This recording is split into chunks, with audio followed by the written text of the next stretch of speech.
అలాగే స్వామివారికి కృష్ణాష్టమికి ఉన్న స్పెషాలిటీ ఏంటంటే ఉట్టి కడతారు. హ్మ్. ఆ ఉట్టిలో శుభ్రంగా అసలు కృష్ణాష్టమి రోజు ఉట్టి ఎందుకు కొడతారు గురువుగారు? రాధమ్మ కోసం పెట్టాడు కృష్ణుడు. దాని వెనక ఏమైనా స్టోరీ ఉందంటారా? ఉంది. ఉట్టి కొట్టడం వెనక? ఉంది. ఉంది. ఓకే. ఉత్సవం అనమాట. రాధా డోలోత్సవం అని అంటాం. ఓకే.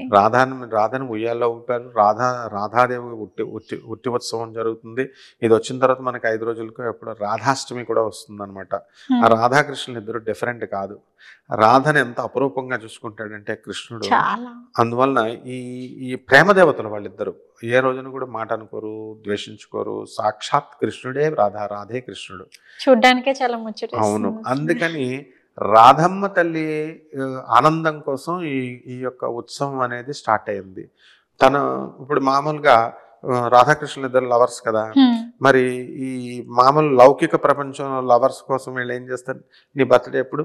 నేను కేక్ కట్ చేస్తా, నేను ఫంక్షన్ చేస్తా, నీకు గిఫ్ట్ ఇస్తా అని ఎలాగైతే అడుగుతారో అప్పుడు రాధమ్మ తల్లి కూడా శ్రీకృష్ణ పరమాత్మని అడిగినప్పుడు రాధమ్మ తల్లికి ఆనందం కోసం ఆయన this function was introduced actually by Radharani, Shri Radharani. ఈమె కృష్ణుడి యొక్క ఆనందం కోసం అక్కడ గోపాల బాలురంతా కూడా ఆడుకుంటూ ఉంటారు కదా, ఆవులు కాసుకొని శ్రీకృష్ణుడి ఫ్రెండ్స్ వాళ్ళంతా.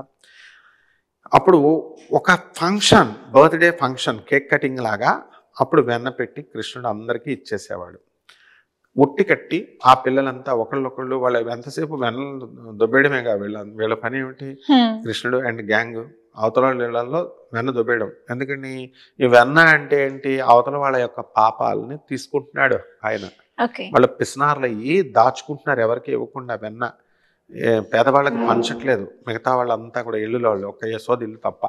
అటువంటి ఇల్లుని ఈయన ఏం చేస్తున్నాడు? వెళ్ళి పడగొట్టేసి తన ఫ్రెండ్స్తో వెళ్ళి వాళ్ళు ఎంత పైకి కట్టినా వాళ్ళ ఒకళ్ళపైన ఒకళ్ళు ఎక్కేసి కొట్టేసి ఆ విధంగా శ్రీకృష్ణ పరమాత్మ వాళ్ళ యొక్క పిసినర్తనాన్ని పోగొట్టి వాళ్ళ లోభత్వం అంటాం, కామ క్రోధ లోభ మోహ మదమాత్సర్యం, లోభాన్ని దొంగిలిస్తున్నాడు ఆయన. అందుకనే ఆయన హరి అన్నారు. భక్తులకి తెలియకుండా దొంగతనం చేస్తే హరి అంటారు, హరించుట అని.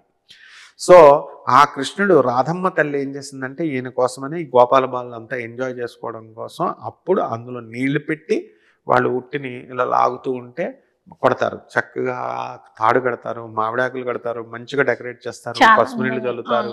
ఈ లాగేవాడి కొడుతుంటే తాడు పెట్టి లాగేస్తుంటే ఒక్కొక్కళ్ళు నీళ్లు వేసేస్తూ ఉంటారు వేసేవాడి పైన. ఇదంతా గోలోకంలో జరిగేది, బృందావనంలో జరిగేది, మధురలో జరిగేది శ్రీకృష్ణుడు ఉన్న టైంలో. రాధమ్మ తల్లి శ్రీకృష్ణుడి యొక్క ఆనందం కోసం పెట్టబడినటువంటి ఆ ఉత్సవం అది. ఎవరైతే ఉట్టి ఉత్సవంలో పాల్గొంటారో, ఎవరైతే ఉట్టి ఉత్సవాలను చేస్తారో అటువంటి వాళ్ళకి శ్రీకృష్ణుడి బ్లెస్సింగ్స్ కంటే ముందు రాధారాణి బ్లెస్సింగ్స్ వస్తాయి. ఎందుకంటే ఆ రోజు రాధారాణి ఆనందించే రోజు. శ్రీకృష్ణుడు బర్త్డే అంటే కృష్ణుడు కాదు బర్త్డే ఎంజాయ్ చేసేది. ఇప్పుడు ఒకళ్ళ బర్త్డే వస్తే ఫ్రెండ్స్ ఎంజాయ్ చేస్తారు, కేకులు పెడతాం కాబట్టి, సినిమాలకు పార్టీలు ఇస్తాం కాబట్టి, దావతులు ఎప్పుడైనా అడుగుతారు. సో వీడికి ఈ బర్త్డే వాడికి మనీ స్పెండ్ చేయాలి కదా. అంటే ఇప్పుడున్న లాంగ్వేజ్లో చెప్పాలి, మన యూత్కి లాంగ్వేజ్లో చెప్తున్నాను అందుకని. సో బర్త్డే పార్టీస్కి ఇవన్నీ కూడా ఎట్లా అయితే పార్టీ ఇస్తారో ఆ విధంగా శ్రీకృష్ణ పరమాత్మకి ఆయన డబ్బులు ఖర్చు పెట్టి ఈ ఫంక్షన్ పెడుతున్నాడు అనమాట. అప్పట్లో రాధారాణికి పార్టీ ఇచ్చేవాడు, గోపాల బాలురికి గోపికలకి వీళ్ళంతా. So they use to celebrate in their own methods. అక్కడి నుంచి వచ్చింది ఈ ఉట్టి ఉత్సవం.